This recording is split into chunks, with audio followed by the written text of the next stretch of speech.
सोलापूर महानगरपालिकेत 7 समित्यांच्या गठनाचा खेळ सुरू आहे आणि या खेळात एक समाज पुन्हा एकदा न्यायाची वाट पाहतोय। महापौरपदी पद्मशाली समाज, उपमहापौरपदी मराठा समाज। भाजपने समतोल साधला खरा, पण बौद्ध समाजाचं काय? महिला व बालकल्याण समिती सभापतीपदासाठी नगरसेविका वंदना गायकवाड यांचं नाव चर्चेत आहे आणि ते नाव रद्द होता कामा नये।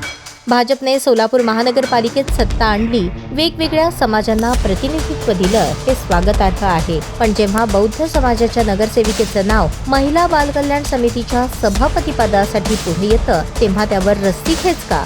पक्षाच्या वरिष्ठ नेत्यांनीच वंदना गायकवाड यांच्या नावाची शिफारस केली आहे, मग आता संकोच कसला? महापौर एक समाज, उपमहापौर एक समाज आणि महिला बालकल्याण समिती सभापतीपदासाठी बौद्ध समाजातील सक्षम अनुभवी नगरसेविकेला संधी देणं म्हणजे खऱ्या अर्थाने सामाजिक न्याय। भाजप हा सबका साथ सबका विकास बोलतो, तर मग सबका हक्क द्यायलाही मागे राहू नये। वंदना गायकवाड यांनी आपल्या कार्यक्षेत्रात नेहमीच महिलांसाठी, बालकांसाठी काम केलं आहे। त्यांची ही समिती म्हणजे योग्य माणूस योग्य जागी याचं उत्तम उदाहरण ठरेल। पण जर पक्षांतर्गत गटबाजी या नावावर आडवी आली, तर बौद्ध समाज हे विसरणार नाही आणि सोलापूर हे विसरणार नाही। महानगरपालिकेच्या विशेष समितीच्या सभापती निवडीच्या हालचाली आता सुरू झाल्या आहेत। प्रशासनाकडून तशी लगबगी दिसते, राजकीय डावपेच देखील आखले जात आहेत।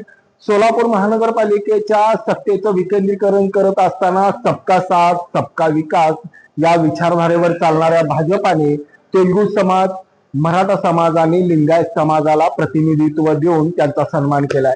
पण आता विशेष समितीमध्ये महिला व बालकल्याण समितीच्या सभापतीपदी वंदना गायकवाड या बौद्ध समाजाच्या महिला नगरसेविकेला प्रतिनिधित्व देऊन सामाजिक समतोल भाजपा साधणार का, याकडे आता सर्वांचं लक्ष लागून राहिलंय। ब्रेन न्यूज करता यासिन शेख सह मी नितीन पात्रे।